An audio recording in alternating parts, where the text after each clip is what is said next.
Meg ugye változtak a kábítószerek is, most nagyon meg tudnak vadulni az embereket, a sok patkánymérektől itt az utcán is. Régen meg hát nyilván kiszámíthatóbb volt minden. Tisztességes drogok voltak a piacon. Vagy az árusok voltak tisztességesebbek, nem tudom. Halott német katona, láttam ilyet az online piacon, és így nagyon húzós az ára. De hogyha elmondhatod, hogy van otthon egy halott német katonád, azért az flex. Ennyibe kerül egy halott német katona? Hát így törzs, vagy hát így fejtől eddig ilyen 3-4 millió forint volt, azt hiszem. Plusz még mondjuk az ilyen lepapíroztatás és a többi, az vad. A művészetet én imádom, azt nagyon szeretem az emberiségnek, talán az egyetlen ilyen pozitívuma, hogy erre képes, mert amúgy elég egy ilyen parazita népség vagyunk sajnos, úgyhogy talán ezért értékelem nagyra, hogyha valaki tényleg csinál valamiatt, hogy ez olyan ingert vált ki belőlem, hogy mint nem sok minden. Ugye régen még nem volt ez a nagyon hiperrealisztikus műgyakorlóbőr, kellett egy pár pánk ismerősök, jó, tök mindegy, mit, és gyakoroljál. Hát azokat már így annyira nem vállalnám fel, de szívesen kijavítom, hogyha most valaki így nézi, kiszedjük.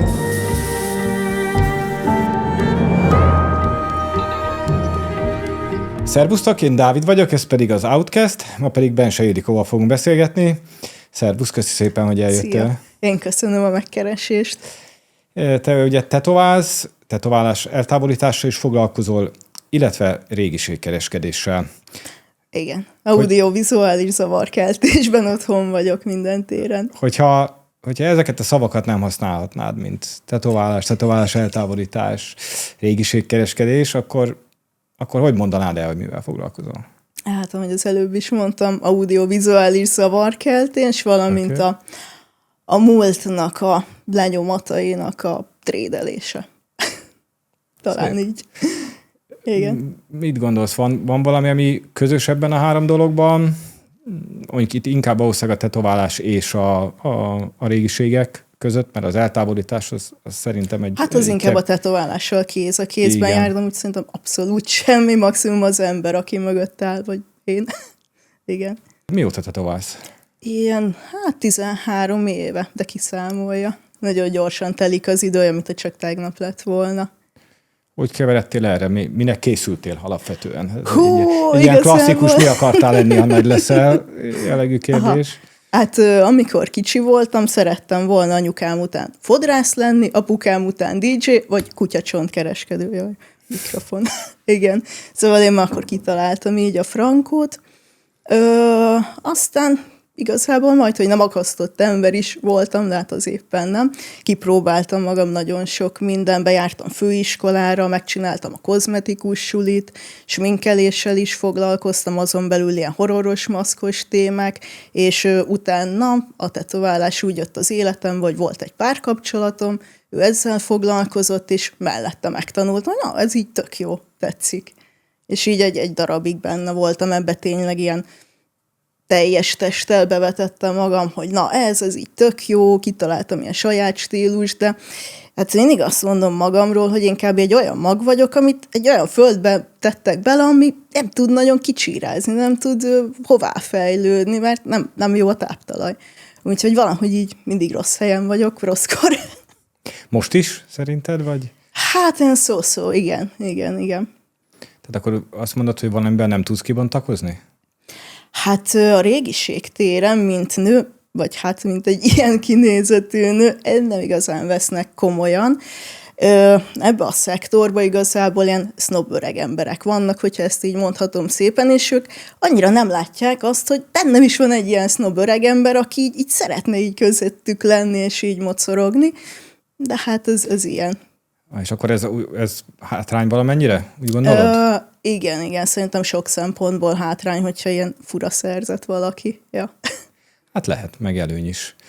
Hát lehet az is, igen. Volt olyan pont, amire még vissza tudsz emlékezni, és azt mondod, hogy akkor már azért úgy látszott, hogy nagy valószínűséggel nem valamilyen konvencionális szakmát választasz? Hogy Nem szerintem... CD eladóság lesz ebből, vagy, Igen. vagy irodai kisasszony? Igen, talán már így középiskolában ott nagy gót voltam, meg ilyen punk metálkodás minden ment, és így a többiek mondták, ezt szeretne lenni, azt szeretne, nekem fogalmam se volt, csak hát igazából nagyon sokat simszeztem, és ott van ez a slacker karrier, ez a munkakerülő karrier, de azzal is lehet nagyon sok pénzt keresni, és valahogy mindig így próbálkoztam, hogy oké, keresni kell pénzt, dolgozni kell, de valahogy ilyen megúszósan, vagy ne az legyen, hogy fel kell kelni hajnalba, hazamész, hullafáradt vagy, és ennyi az életed, hogy ledolgoztad, és kimerítetted az erőforrásaidat, és nem éltél. Szóval én inkább így ezen vagyok, hogy pénzkeresés, okosan, nem megerőltetően, és inkább az életre fókuszálni, hogy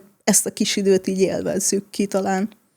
Így és akkor most arra, hogy gondolod, hogy akkor sikerült ezzel a... Dolgozom rajta, minden nap dolgozom ezen, hogy így napról napra jobb legyen, vagy könnyebb, vagy egyszerűbb. De hát nem mindig egyszerű nyilván. De ezek a szakmák azért mondjuk nem követelik meg azt a klasszikus Igen. 9-től 5-ig beosztás. Igen, van, hogy 10-től éjfélig.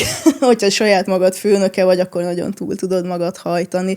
Úgyhogy így kéz a kézbe jár a kiégés így ebben a témába. Én is beleestem, és így ezen is kellett dolgozni, hogy na, hogy jöjjünk ki a kiégésből, milyen új behatások érjenek, és akkor jött a tetoválás eltávolítás, hogy mi az, ami hasonló, és ja, van egy ilyen dolog is, és ez tök jó. Megkönnyíthetné a kollégák életét, a saját életemet is, hogyha mondjuk egy szebb takarást akarok csinálni. Akkor kiégésből is fakadt meg gondolom azért valamennyire piacirés is volt ez. Is, de inkább a kiégés. Inkább a kiégés. Az vezetett oda, igen.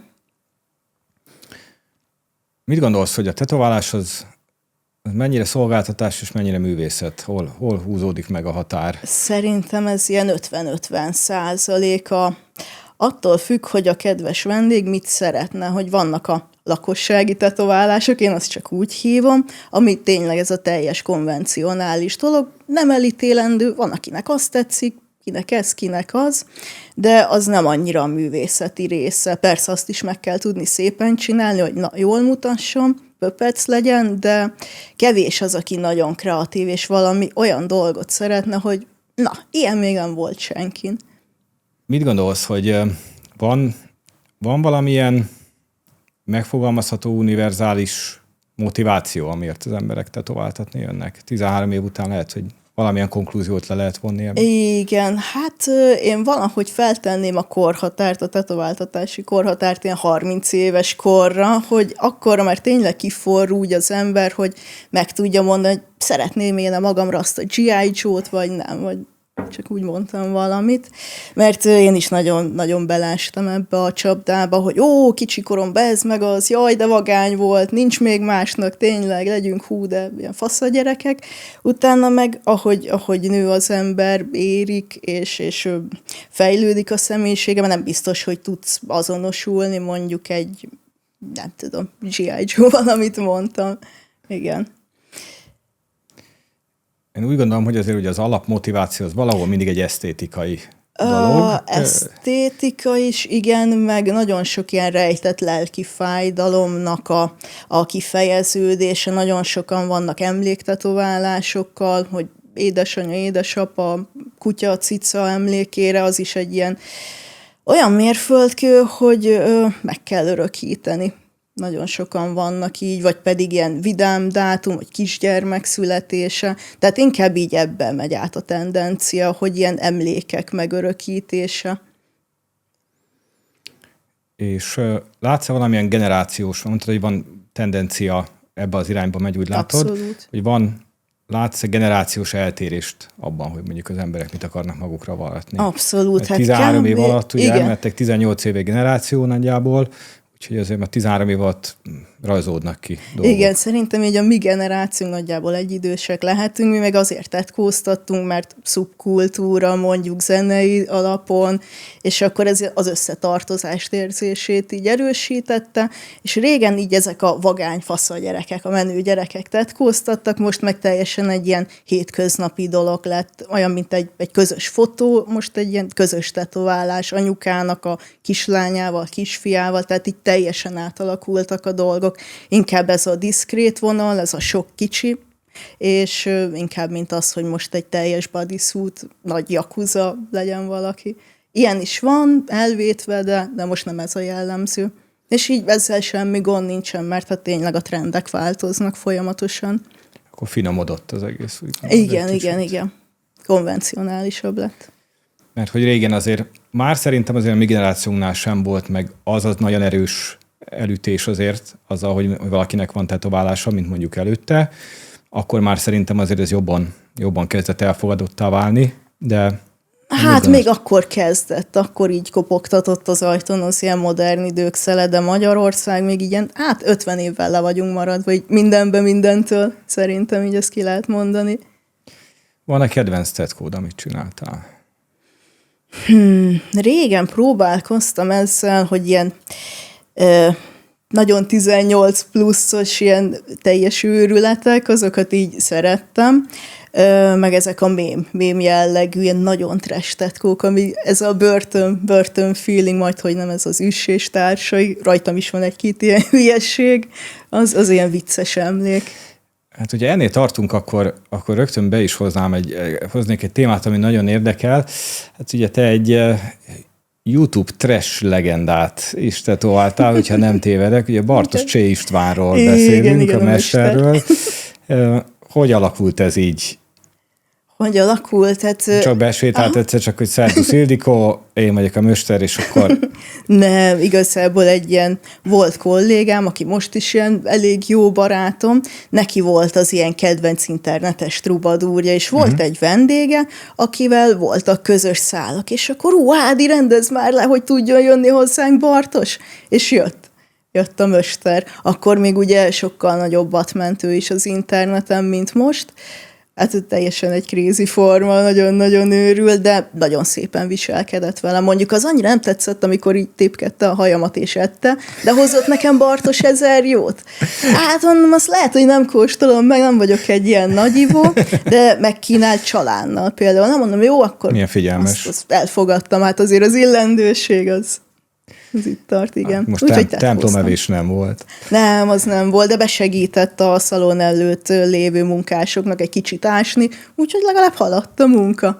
Mit kért? Mit tetováltál Bartossal? Na, ez egy jó kérdés. Azt tudom, hogy a hátán van egy Magnum felirat, az ilyen internetes név nálam, meg talán egy horogkeresztet is oda tettünk mellé, nem tudom, így akkor az fejébe volt, hát mondom, jó legyen, meg Biblia, mama? Jó, nem, várjunk csak, volt egy könyv, abból egy ilyen parasztot tetkóztam rá, aki egy talicskától. Nem tudom, melyik könyv volt az, és így maga a könyvből kiszakította a lapot, és azt rajzoltam át, azt indigóztam fel neki, úgyhogy ez ilyen nagy sztori, igen. És milyen embernek ismerted meg? Beszélgettetek?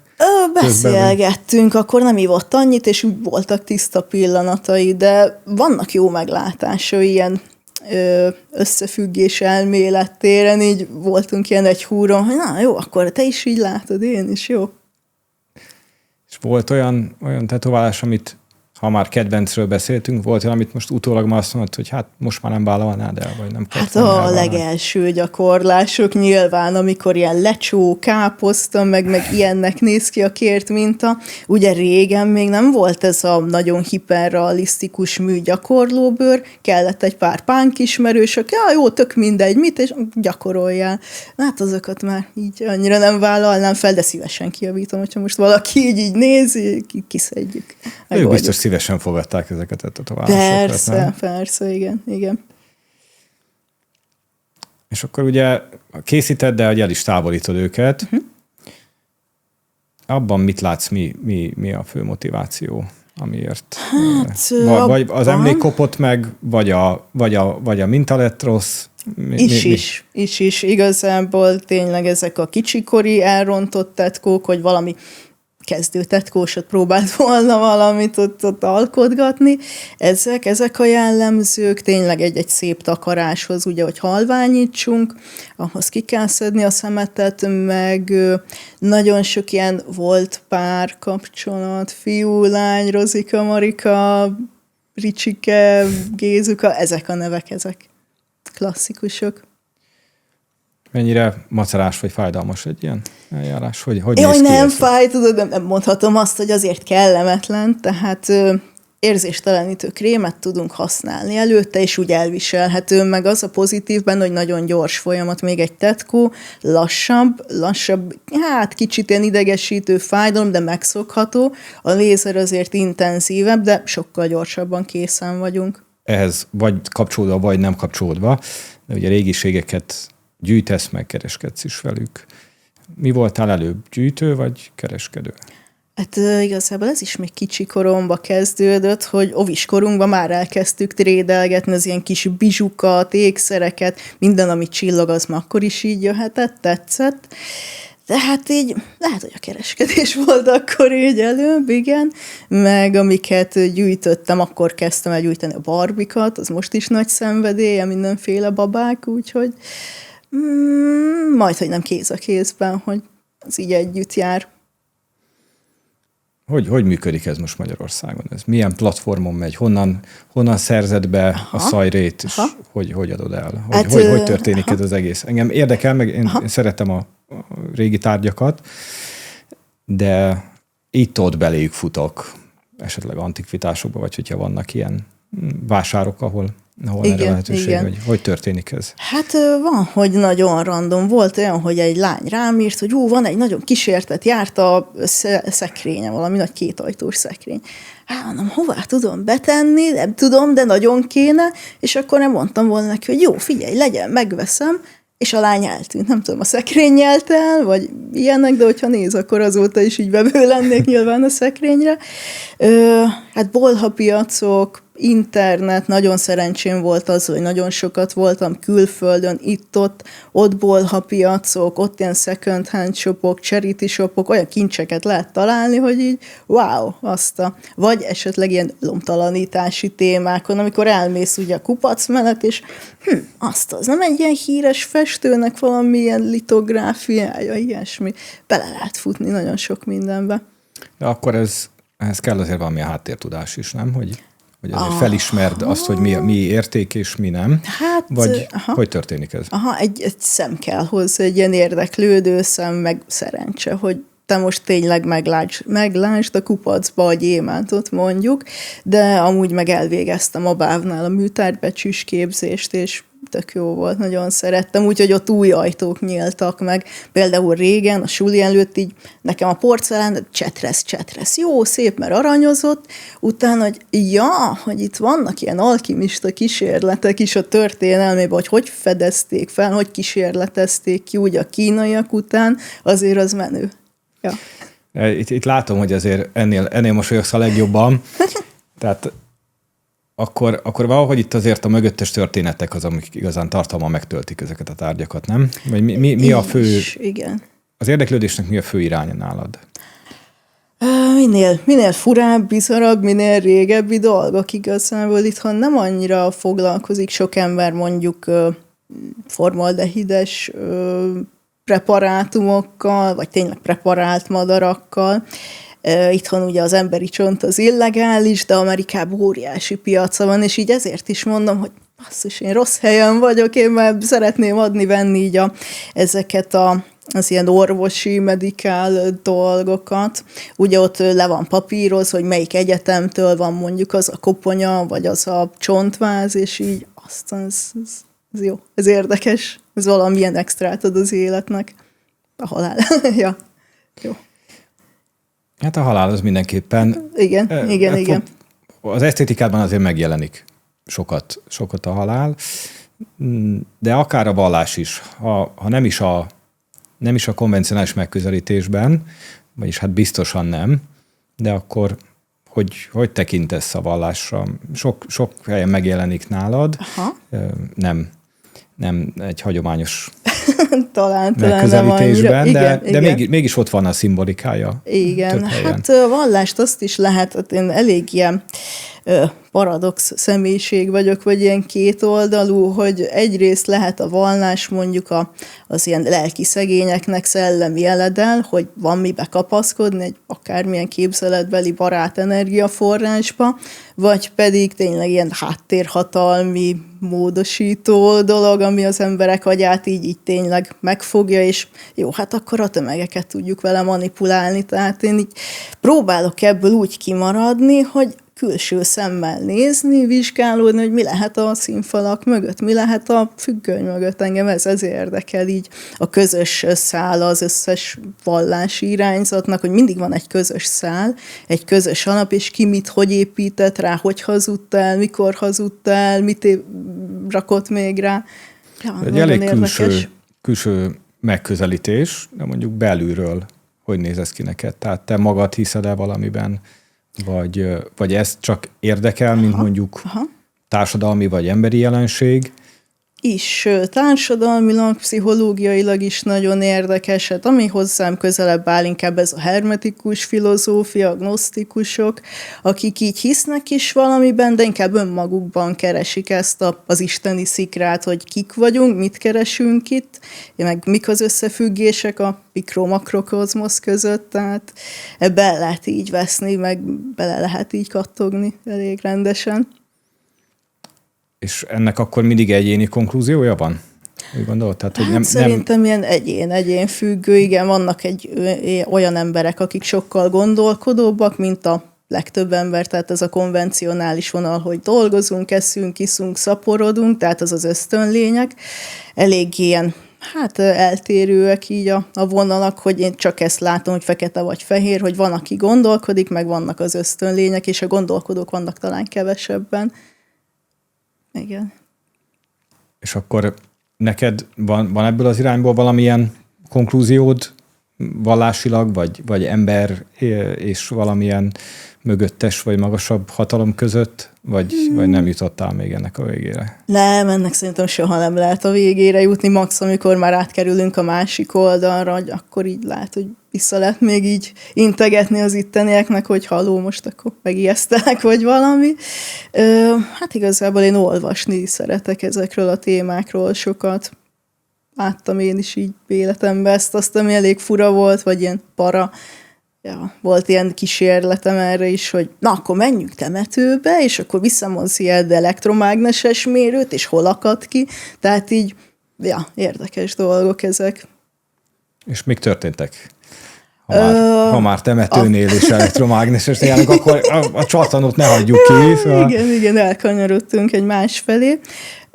A friss elhalálozottaknál akadt ki a mérő, és a gyermeksíroknál, amik már látnak ilyen 1-200 évesek, ott azért így megjelenik. Tehát valószínűleg ott, ahol így hirtelen lett vége az életnek, a lélek az nem tudott így átmenni egy másik síkra, hanem egy ilyen várakozó, mint egy buszváró ott van, úgy tudnám elképzelni, de hát ebbe is nagyon sokféle variáció van, és teóriák, és ki mit hiszel, ez is annyira egyéni, de valami tudja, hogy van.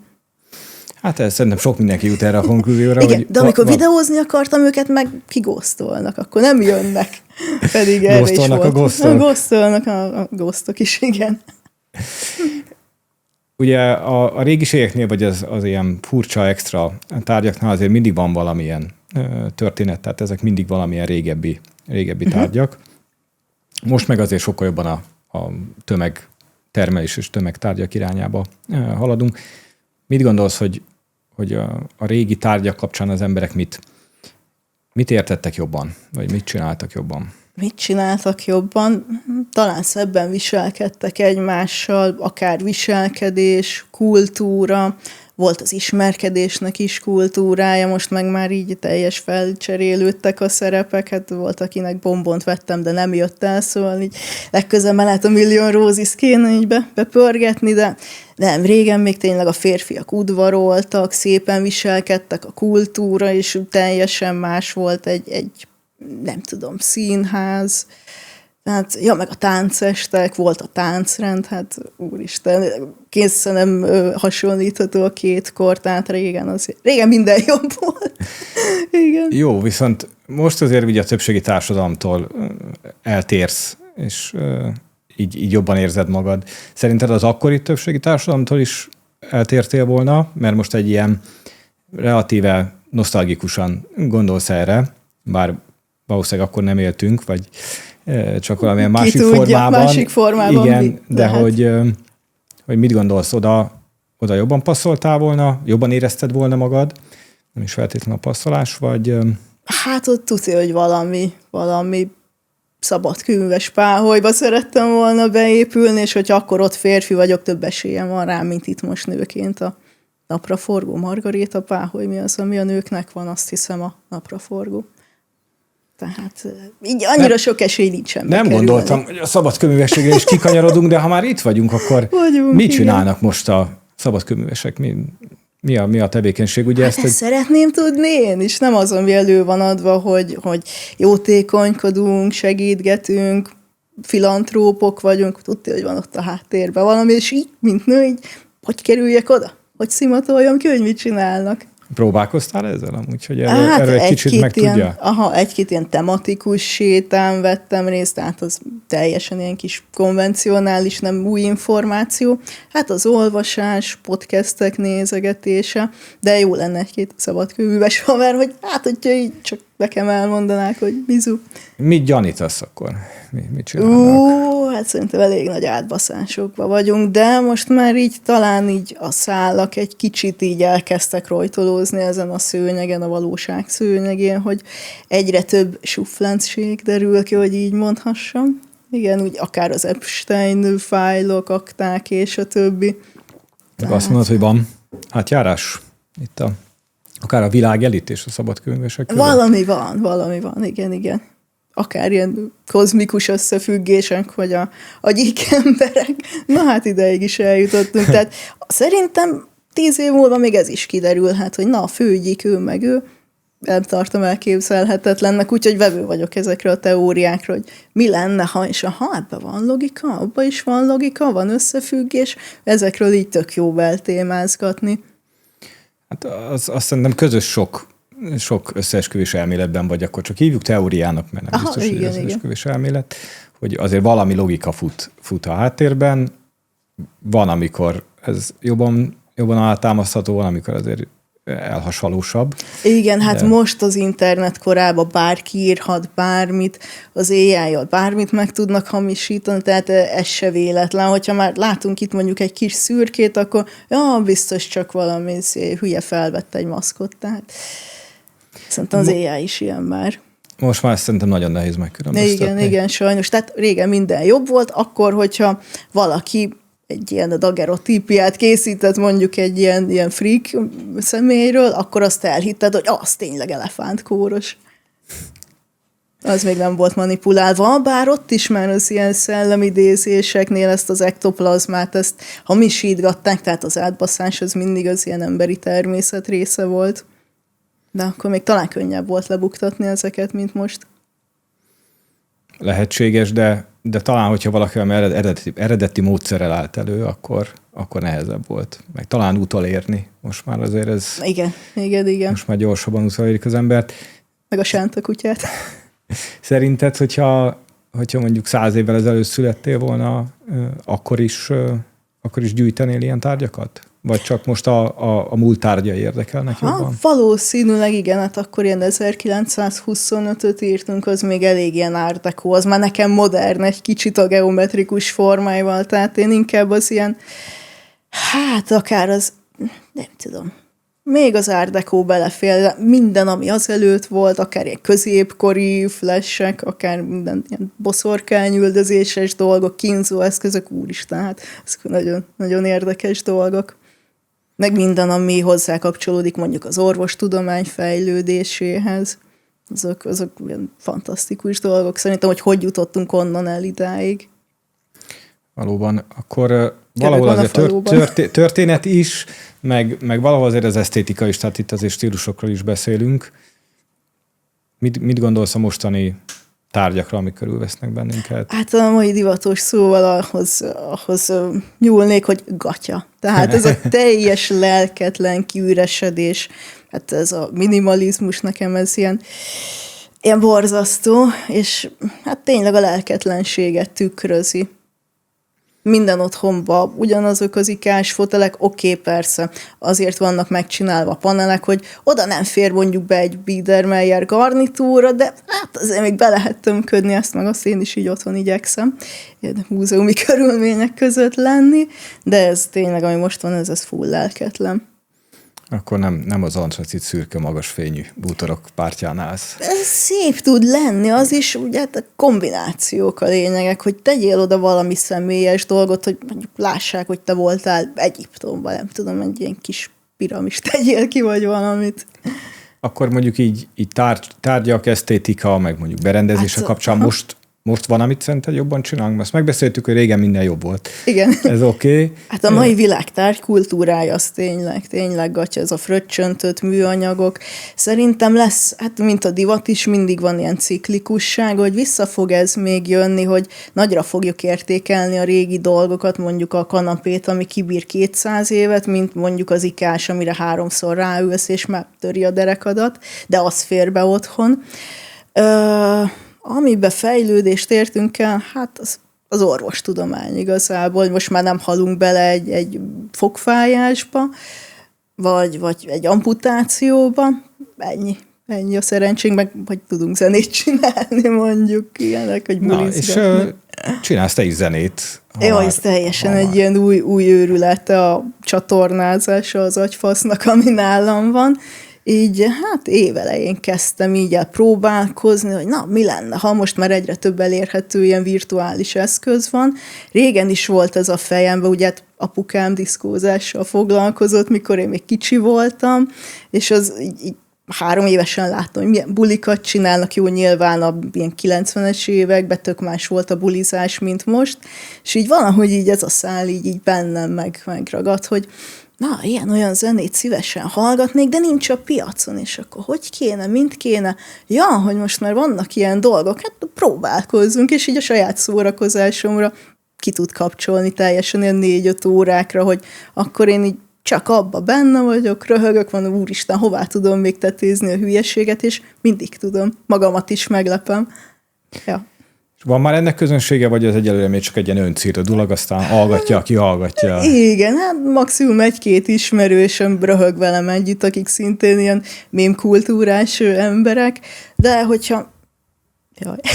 hogyha többen észrevennék, vagy felfedeznék, és ők is röhögnek, akkor meg hát már csináltam valami jót.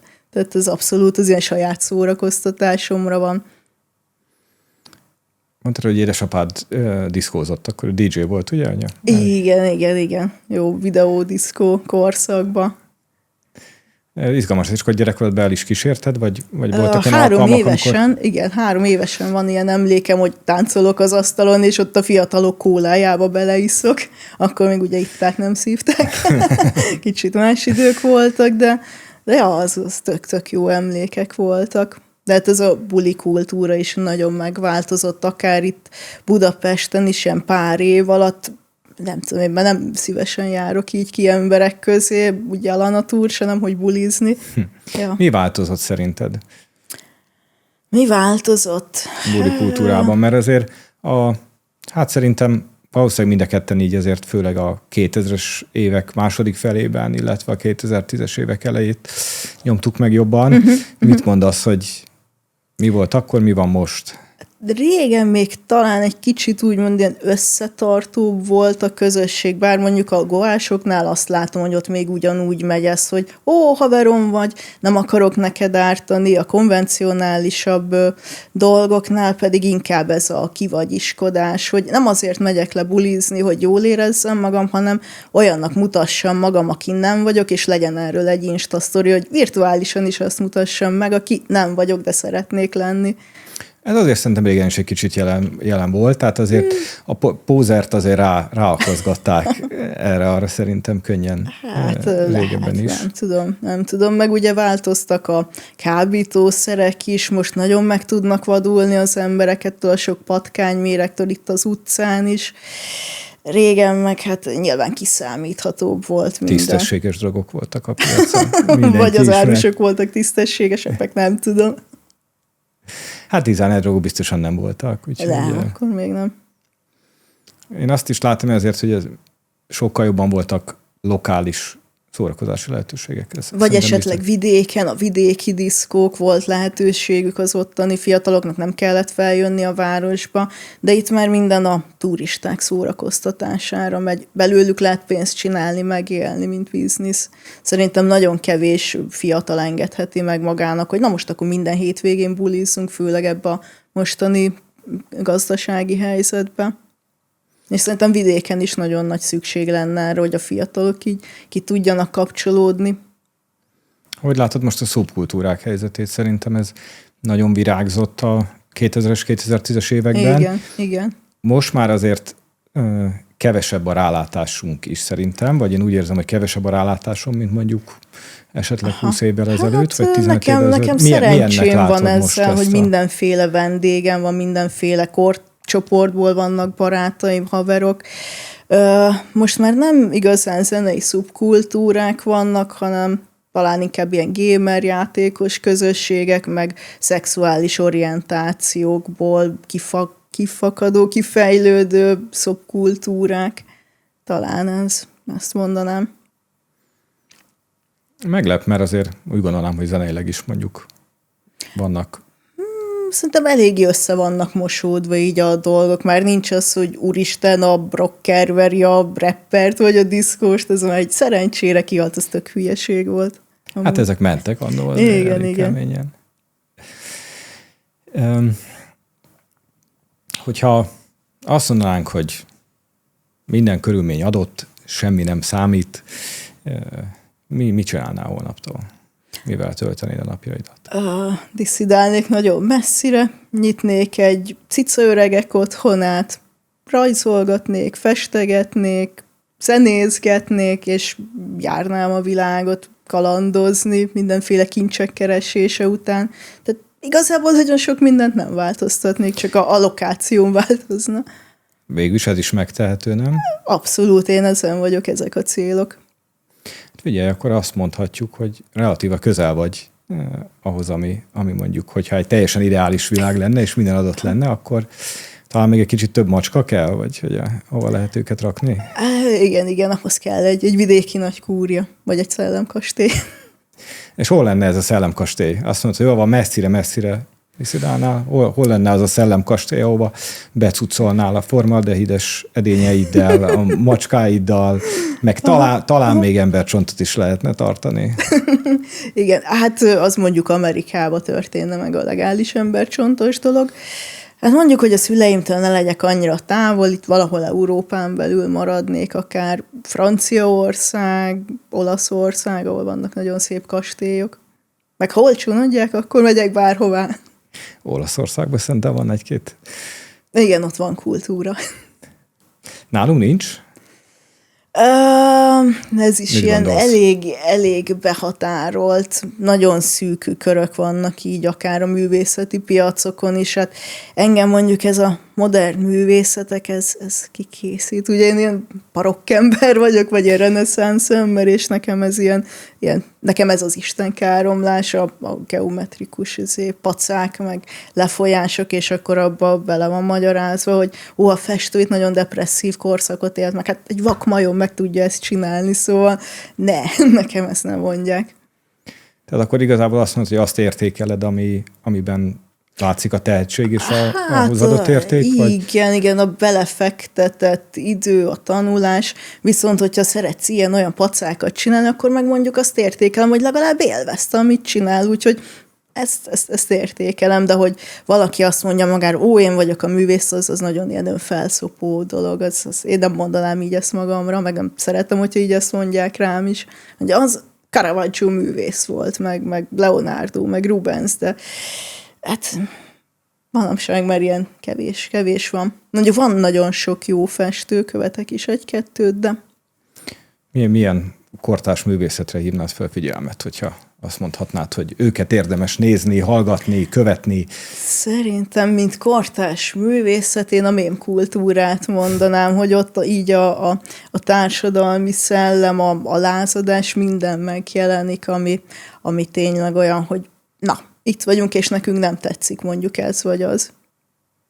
A mém kultúra is nagyon felpörgött szerintem, mert hogyha, mint minden más is, de hogyha például Bartosról beszélünk, azért ő egy álló csillaga volt ennek az egésznek nagyon sokáig, akkor arra azért volt lehetőség, hogy egy-egy mémnek egy nagyon hosszú életútja legyen. Hát még a TikTok előtt, mert most, hogy van a TikTok, hát nekem nincsen.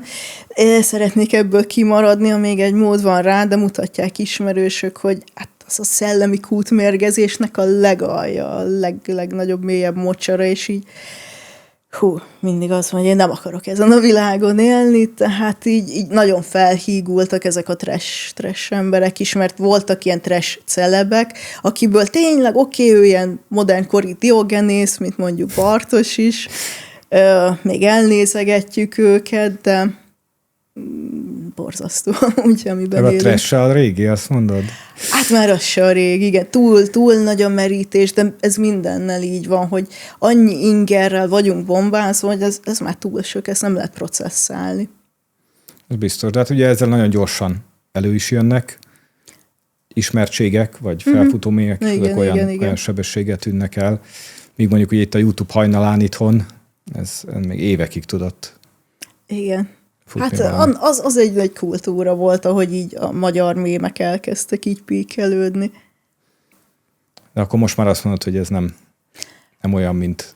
Hát ez se olyan, mint régen nyilván, mert 5 év múlva mire fogsz emlékezni 2026-ból, milyen sláger volt, vagy milyen nagy énekesnő, vagy milyen nagy sztár, már nincsenek ilyenek sem, már csak így YouTube-on, meg ilyen-olyan internetes platformon feltűnő emberek vannak, akik 1-2 napig nagyot mennek, utána kiköpi őket az internet. Mi kell ahhoz szerinted, hogy ebbe a környezetbe valahogy fixen megmaradj? Van erre lehetőség, és ha van, akkor mi kell hozzá? Hát jókor, jó helyen verd vissza a fényt, ahogy Puzsér úr mondaná talán.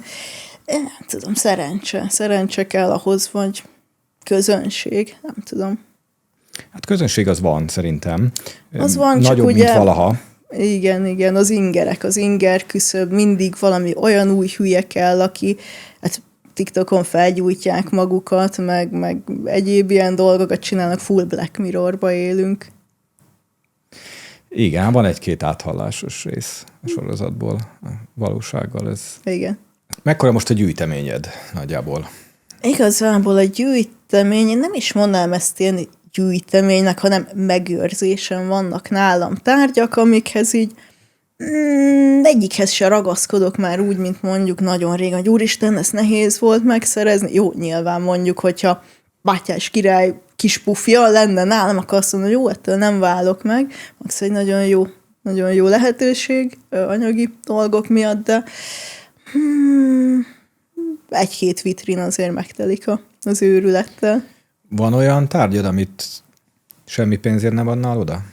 Maximum az ilyen családi örökség dolgok, hogy a dédszüleim foglalkoztak temetkezéssel, és abból a korszakból való flyerek, katalógusok. Hát tőlük annyira nem válnék meg, de amúgy minden más eladó. Milyen flyerek voltak temetkezési kategóriában? Most ez fölkeltette az érdeklődésemet. Név, cím, miket árulnak, árukészlet, hol a bemutatóterem, és ilyen nagyon aranyos nyelvezettel, ugye régiesen. Sok minden felmaradt ebből a vállalkozásból? Hát pár ilyen kis katalógus, ennyi.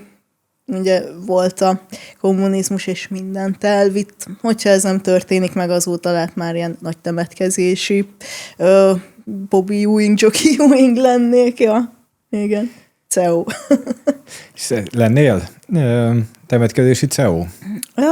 Lennék, igen, csak ne a gyászoló emberekkel kelljen foglalkozni. Azért az egy olyan mély pszichológiai dolog, hogy ahhoz nagyon, nagyon tökös, nagyon fasz a gyereknek kell lenni. Én szerintem nem bírnám így idegekkel. Minden nap nagy mennyiségben. De akkor magát egy ilyen vállalkozást azt vinnél? Abszolút, igen.